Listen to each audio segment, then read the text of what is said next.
Exactly 1 year ago, I recorded the very first episode of Don't Talk TV. Then, as now, it was the week before Christmas. People were rushing to get their Christmas shopping done before being locked down, and it was time for a seasonal video reminding people of their rights. It feels like deja vu that we're in the exact same situation, and for that reason, I'm again doing a video reminding you of your rights to keep in mind as you celebrate Christ's birth.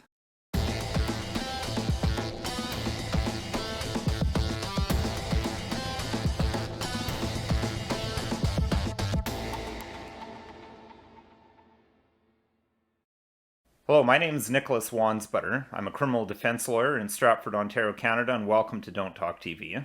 So, here we are again, approaching a major Christian holy day. COVID-19 numbers are through the roof, according to mainstream media, and we're facing greater restrictions on our liberties once again. I suspect that this isn't a surprise to many viewers of Don't Talk TV. It's certainly not a surprise to myself, and let me go one further and predict right here and now that we'll be in the same situation at Easter 2022 and Christmas 2022. So, keeping that in mind, it's as important as always to remember your rights and to be aware of what the laws are. So on today's episode, I'm going to firstly review the current laws under the Reopening Ontario Act. Secondly, I'm going to review your rights to not answer your door and to remain silent. And thirdly, give you some end-of-year pandemic thoughts. So turning firstly to the law, and I say this of course with the caveat that this will almost certainly change by the end of the week. So some of this may be out of date by the time you're actually sitting down to Christmas dinner.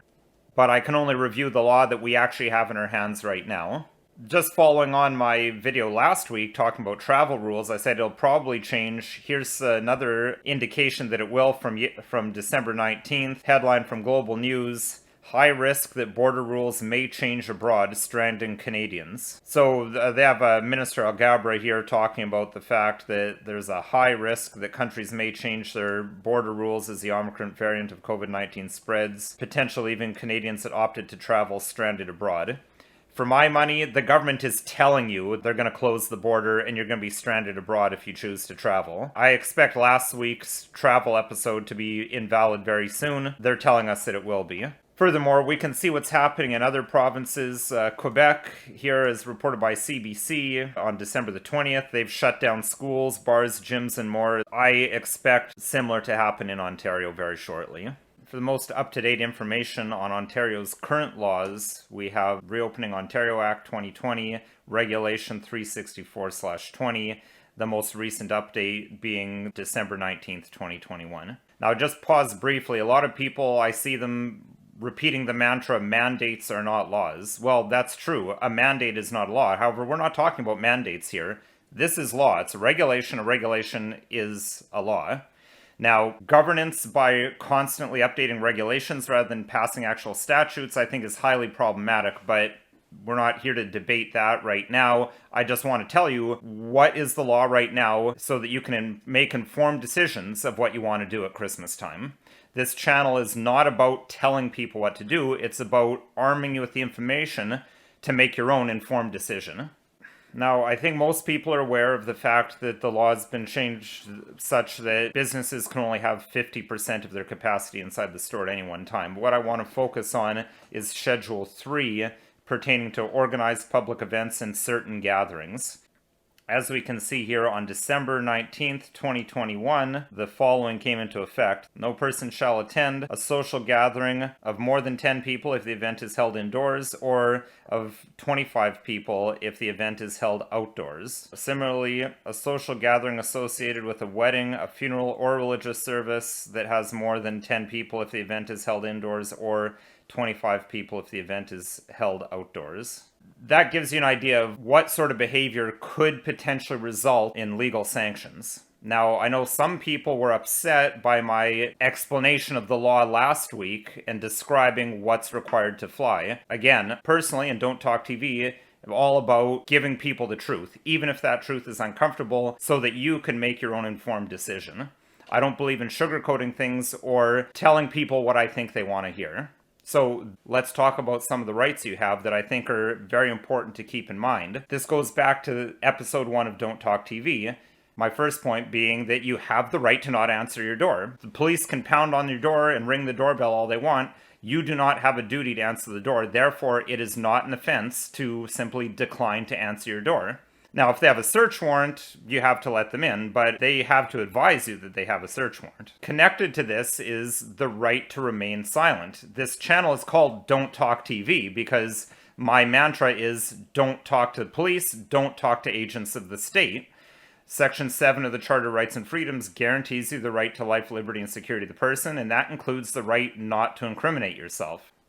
Exercising your right to remain silent also means not broadcasting on social media the fact that you committed an offense. Even if that offense is totally ridiculous, the law that makes something an offense you believe is in flagrant violation of the Charter, and frankly, I believe that the whole Reopening Ontario Act is a gross violation of the Charter, but regardless of that, that won't stop you from potentially getting charged by police. So I've seen some people posting on Facebook things to the effect of, I'm looking forward to seeing everyone's Christmas pictures showing gatherings of more than 10 people. I'm not telling anyone what to do, but you post videos or photographs on the internet of yourself breaking the law, you're giving the police and the Crown Attorneys all the evidence they need to secure a conviction against you.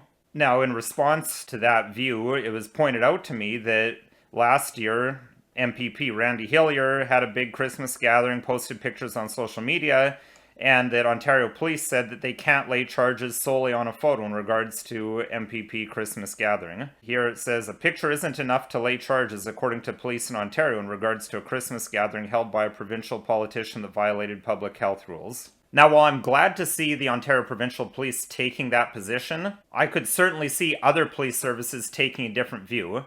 In my years as a defense attorney, I have absolutely dealt with cases where the sole evidence relied upon by the Crown to secure a conviction were things that people posted on social media. In 2021, when you take a photograph, it's full of metadata that will tell the GPS coordinates of where it was taken and exactly when it was taken. That, in my view, is solid evidence that can be used by a Crown attorney to secure a conviction. So it's up to you whether you want to do that, but I'm just telling you that you're at risk of giving the Crown all the evidence they need to convict you on a charge under Reopening Ontario Act if you do something like that. So I don't recommend it, but again, you do what you want to do. As a final wrap up to this video, a couple of quick end-of-year pandemic thoughts. One thing that I think has become very clear is that the courts are not going to save us from this scenario. I reiterate my position that I've taken in a number of videos that our judiciary is not corrupt in the sense of being given payoffs under the table. I believe our judiciary is still relatively independent, but we've seen a number of decisions that will suggest that the judiciary is not going to come running to our rescue. Also, the court system is very slow. The cases that are being decided now are in relation to applications or charges that were laid over a year ago. Also, in my view, we're not going to elect our way out of this. We had a chance earlier this year, and only 5% of those who chose to vote voted for the one and only party that was against lockdowns, vaccine mandates, etc. So what is going to get us out of this situation? What is going to restore respect for the Charter of Rights and Freedoms, the rule of law, and just the most basic of human rights to just live a normal life?